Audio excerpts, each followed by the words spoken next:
예, 반갑습니다. 이번 시간에는 여러분들이 이제 지금부터는 조금 편하실 겁니다. 학습하기에. 이제 우리가 농학에서 주로 말하는 토양 환경 분야가 되겠습니다. 이 토양이라고 하면 영어로는 다 아시는 바대로 뭐라고 쓰죠? 예, 소일이라고 쓰죠, 그죠? 이 토양은 뭘로 구성되어 있느냐를 먼저 알아야 됩니다. 우리가 땅을 밟고 있지만 실제 이제 고체 형태인 토양 그 입자 자체죠. 그 다음에 거기 속에 있는 액상이 있습니다. 소위 물이죠, 그죠? 그 다음에 또 기성이 있습니다. 그게 요 세 가지 형태로 우리가 이야기를 하고 있죠. 그러면 대체적으로 고상이 절반 정도 50% 정도 된다고 보시면 됩니다. 그럼 기상, 액상이 많으면 기상이 적고 기상이 많으면 액상이 적겠죠. 그러니까 비가 온다든지 하면 액상이 많아지고 또 비가 오지 않고 좀 맑은 날이 계속되면 또 기상이 많아지는 이러한 상황이 되겠죠. 그 다음에 이제 이 토양도 논토양이 있고 밭토양이 있고 또 산지가 있고 여러가지 우리가 구분할 수 있잖아요. 그러면 일반적으로 우리 구분하는 논밭 이렇게 구분하지 않습니까? 통상적으로 그 논에는 주로 수분이 많아도 잘 재배되는 작물을 심고 밭에는 주로 수분이 없을 때 잘 재배되는 작물을 심는다는 거죠. 그래서 그럼 이 작물이라고 하는 것은 크랍이라고 하는 것은 과연 필요에 의해서 우리가 컬티베이션 한다, 그죠? 컬티베이션 재배를 하는데 과연 이걸 결정하기에는 소비자의 니즈가 있어야 된다, 그죠? 필요가 있어야 된다 했잖아요. 그러면 이걸 생산성을 높이기 위해서는 과연 니즈를 만족시킬 수 있는 건 뭐냐 하는 거죠. 그래서 우리가 이 수량 구성 삼각형이라고 했죠. 이 수량을 높일 수 있는 일들이라고 하는 것은 처음에 이제 품종, 유전자 품종, 그리고 이제 테크닉, 컬티베이션, 메소드, 기술이죠. 그 다음에 또 뭡니까? 인바이러먼트, 환경이죠, 그죠? 이 컬티베이션. 그러니까 요 일들은 결국은 뭐냐 하면은 품종하고 그 다음에 재배법하고 환경하고 이 세 가지가 모두 만족시켜 줘야 된다. 그죠? 그러면 우리가 이제 요 세 가지를 만족시키기 위해서 이 재배학을 공부를 하는 겁니다. 이 환경이라고 하면 너무 팩터가 다양하죠. 간단히 여러분들 뭡니까? 온도 딱 생각하잖아요. 그 다음 수분도 환경이에요. 비바람도 다 환경이에요. 그죠? 공기의 컴포넌트, 구성, 질소가 얼마냐, 산소가 얼마냐, 이것들이 다 뭡니까? 환경입니다. 그 다음에 품종은 이미 너무 많이 설명했으니까 그만하고, 이 컬티베이션, 직파를 할 것이냐, 이양을 할 것이냐, 육묘 이식을 할 것이냐, 아니면 비료를 얼마나 할 것이냐, 등고선 재배를 할 것인가, 그 다음에 산파를 할 것이냐, 조파를 할 것이냐, 이런 모든 것들 일련의 과정이 컬티베이션 메소드. 이게 이제 작물마다 다르고 품종마다 다르다는 거죠. 한 예를 들면 미국에 2000년대 초반에 어떤 일이 있었냐면 미국에 가면 M20이라는 품종이 있어요. 이게 미디움, 그러니까 라이스 쌀 사이즈가 미디움, 롱 그레인, 롱은 L을 쓰고 짧은 거는 short S를 쓰고 요건 M을 쓰고 이렇게 한다. 근데 여기 202라는 품종이 나왔어. 이게 대체적으로 농가에서 재배가 되는 거. 근데 그네들은 이제 일본과 한국 이런데 수출을 위해서 새로운 품종을 만들었어요. 이게 이제 병해충 저항성도 강하고 수량도 많아요. 물론 미질, 밥맛도 우수하다는 거죠. 이거 만들어 놨는데 신품종 이름이 뭐냐? 203이에요. 202 다음에 새로 나온 게 203이 나왔다는 거죠. 이거 공짜로 줄 테니까 원래 종자를 다 구입하거든요. 공짜로 줄 테니까 사서 좀 가져가서 심으세요. 그러니까 아무도 안 심습니다. 그게 뭘 의미하느냐. 이미 이 농민분들은 다 20일하는데 익숙해져 있다는 거죠.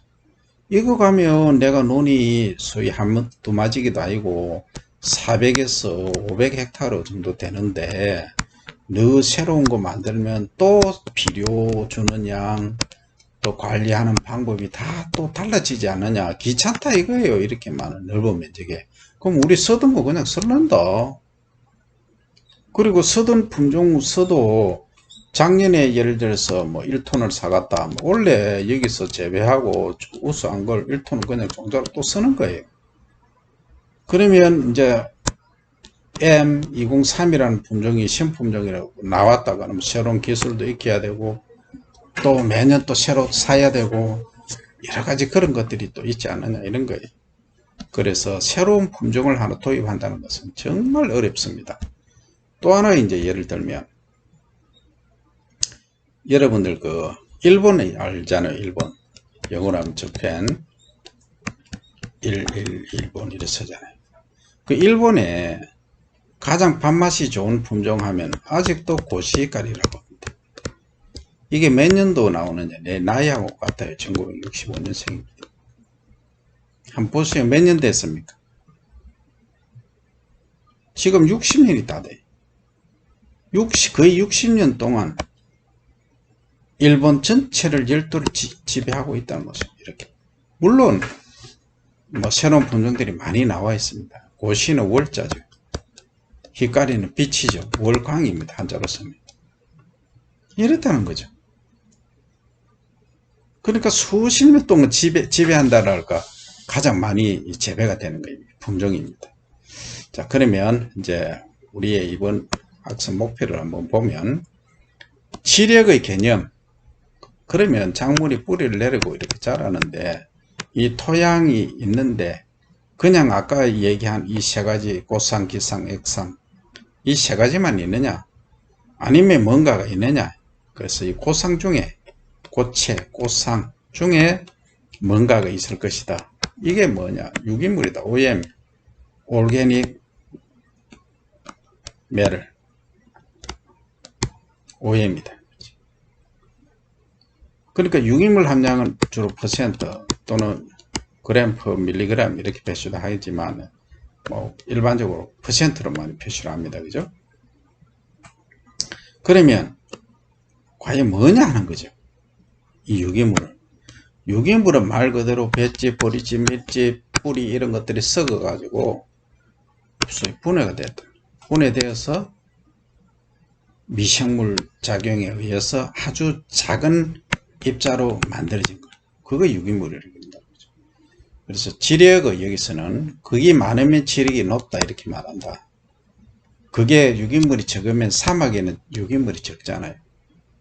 그런 경우에는 지력이 떨어진다 이렇게 말합니다. 그래서 지력의 개념과 토양의 물리적 개선책을 설명한다. 물리적이라는 것은 예를 들어서 토양이 이렇게 있으면 이 뿌리를 내리려고 하는데 뿌리가 잘 안 들어가요. 왜? 막 눌려져 있다. 눌려져 있다는 말은 말이죠. 진압되어 있다. 그죠? 그러면 전문용어로 소위 가밀도가 높다. 이렇게 말하죠. 없어. 가밀도가 높다. 진압되어 있다. 꽉 눌려져 있다. 이해합니까? 자, 진압이라고 하는 것은 여기 있으면 원래 이제 토양이 이랬는데 대형 기계가 들어감으로써 토양 요렇게 낮아졌다.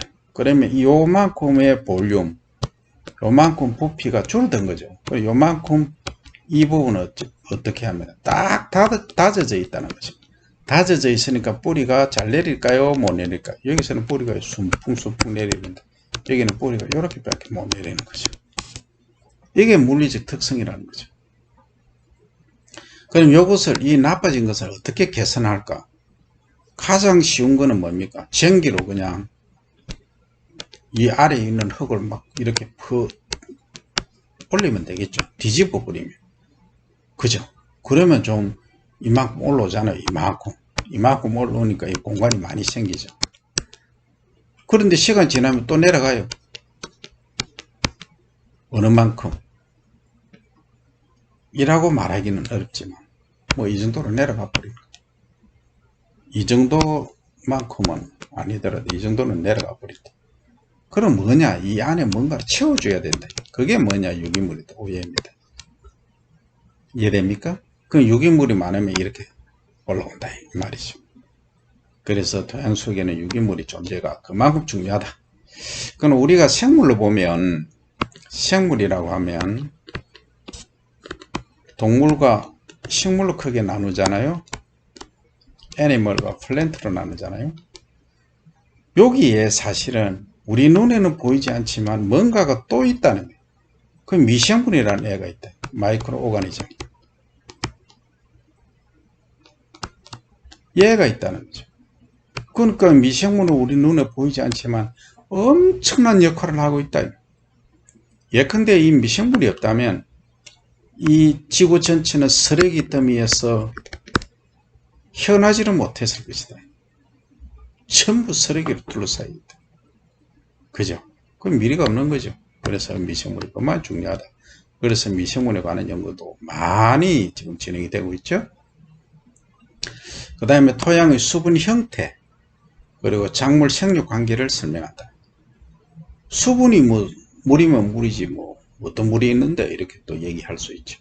물은 분자식은 이렇죠. 물은 얼굴이 세 가지다. 베이스가 세 개다. 처음에는 액체, 리퀴드, 그냥 흐르는 물, 마시는 물. 그 다음에 고체, 솔리드. 그 다음에 기체, 기체는 뭐 가스, 그죠?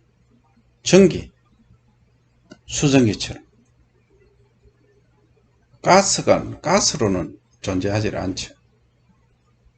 뭐 포그, 안개처럼 이런 거죠.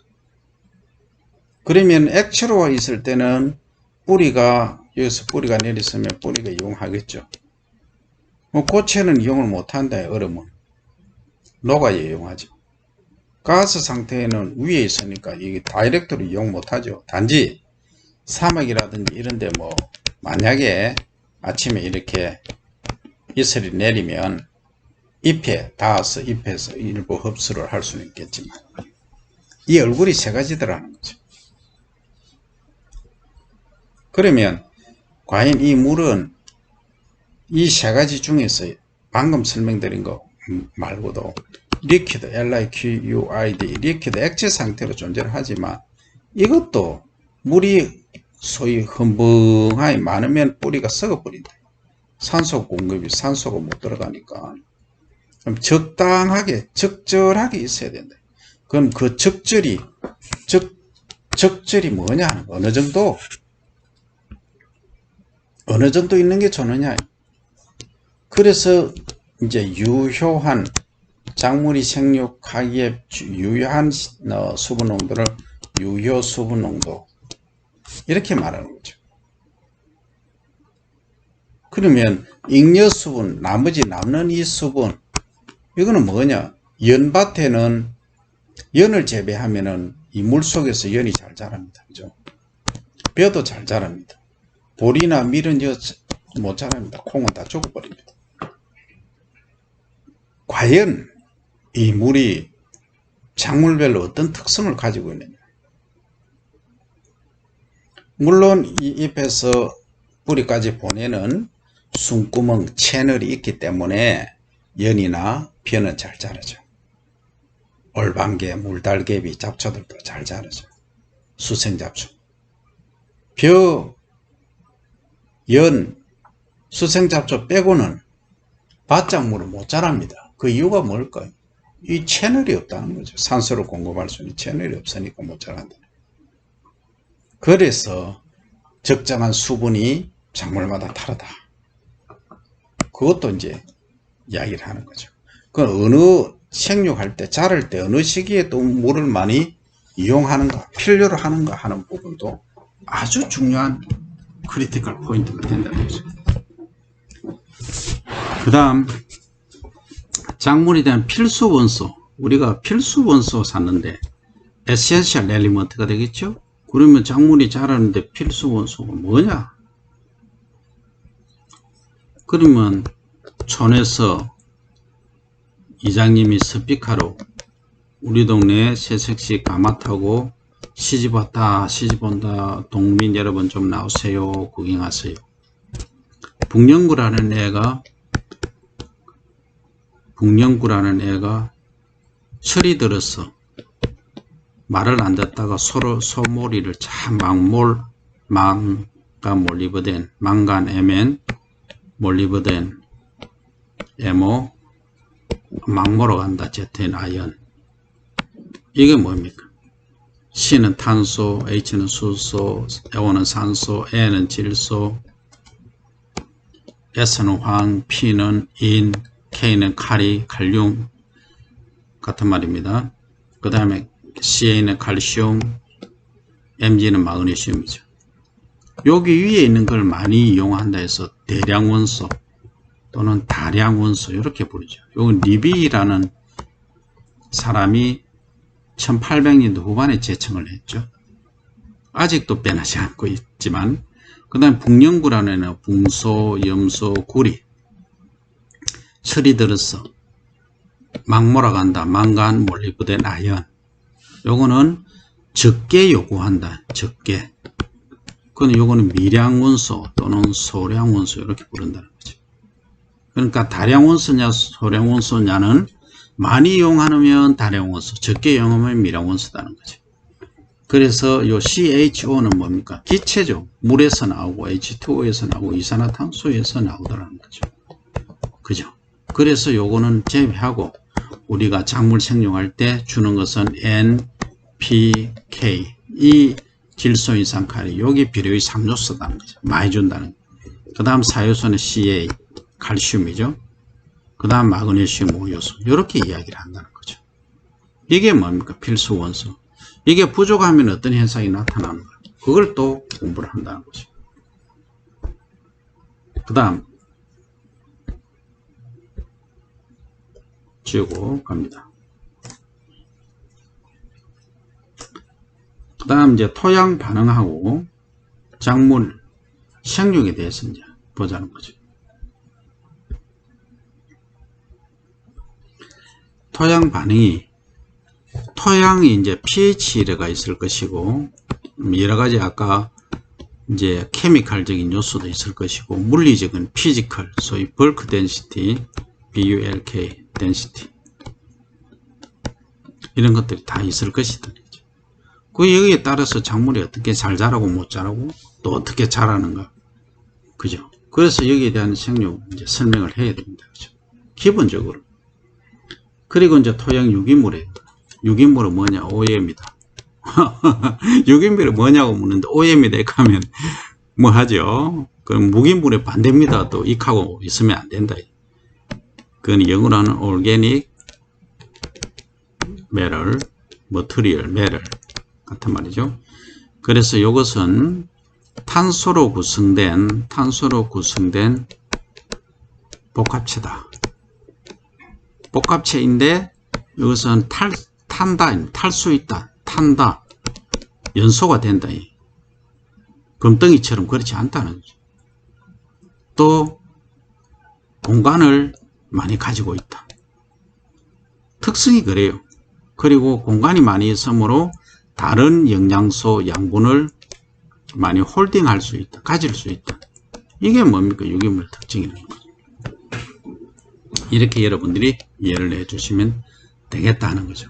그럼 유기물이 토양에 있으면 유기물이 들어가면 있으면 공간이 많이 생기는 거죠. 그죠?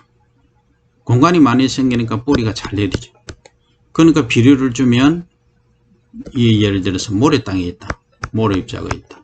이 유기물이 거의 없어요. 없으면 어때요? 그냥 물이 그냥 아래로 빠져버린다. 비 안 오면 막 난리가 납니다. 물이 없어. 이거는 비 뭐 한 달 안 와도 유기물이 뭐 합니까? 처음에 비가 내리던 그 물을 홀딩 가지고 있는 거예요. 양분도 잘 홀딩하고 있어요. 이거는 빗물 따라 비료줘도 그냥 흘러내려가 버려요. 그러니까 이 사질답은 비료를 많이 줄까요? 적혀지고 많이 줘야 됩니다. 또 자주 줘야 됩니다.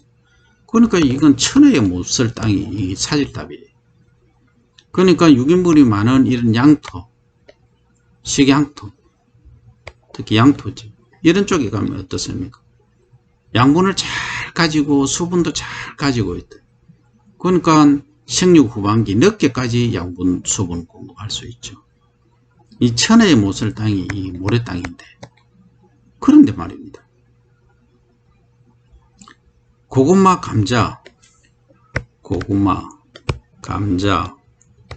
땅콩, 이런 애들은 주로 열매가 어디에 있습니까? 우리가 가식 부위, 식용으로 하는 가식 부위는 땅 속에 있다는 거죠. 그럼 땅 속에 공간이 많아야 됩니까? 저거 많아야 돼요.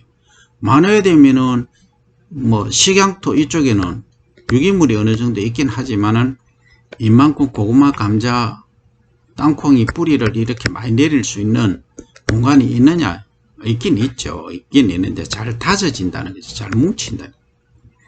이거는 모래땅은 그게 없어요. 뭐 그냥 이렇게 고구마가 차지하면 그냥 모래땅이 쑥 올라오 버리. 비켜줘 자리를.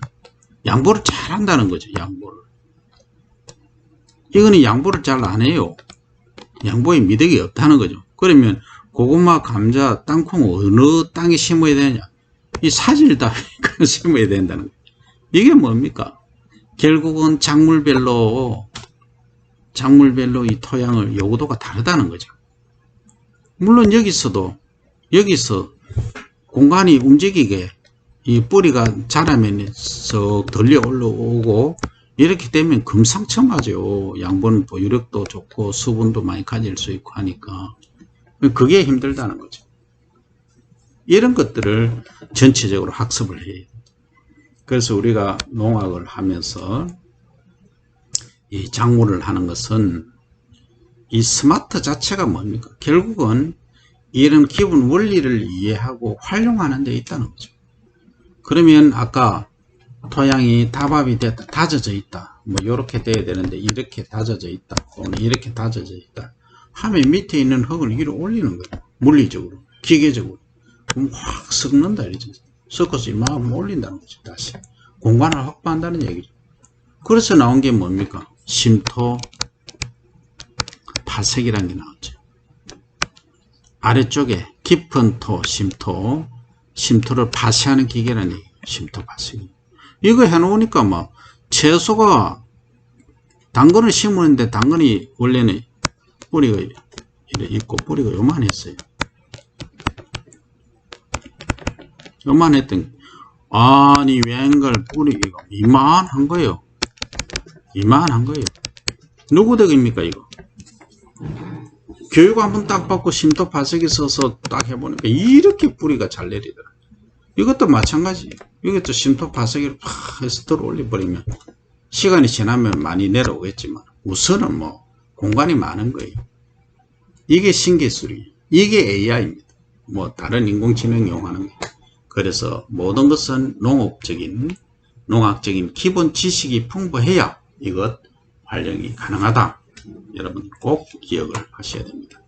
그리고 이제 이 필수원소 개념을 필수원소 다시 한번 설명합니다. 촌에서 스피카로 이장님이 우리 동네 새색시 가마 타고 온다 이렇게. 자, 촌에서 스피카로 가마 타고, 그죠? 그러면 CH2는 뭐라고 했습니까? H2O 물하고 이산화탄소에서 온다 했으니까, 그죠? 그리고 질소, 인산카리가 많이 소비한다 해서 비료의 3요소, 칼슘이 4요소, 마그네슘이 5요소, 그죠? 요렇다. 요거는 많이 이용하니까 다량 원소다. 근데 좀 적게 이용하는 게 있다. 북염구, 철, 망몰라, 망간, 몰리버덴, 아연 이런 애들은 잘 보이나요? 예. 북염, 염소, CL이죠. CL. 그 다음에 구리 CU, 철 FE. 복연구라는 애가 철이 들어서 막 몰아간다. 망간, Mn, 몰리브덴, 아연, ZN. 그렇다는 거죠.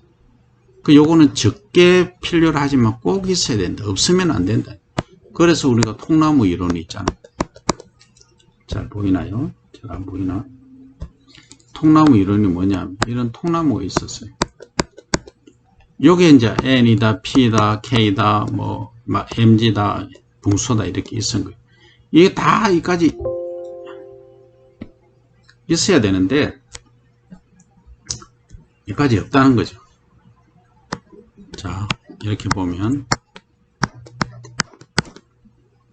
질소, 인산, 카리 이런 게 있잖아요. 그건 붕소가 여기 있다.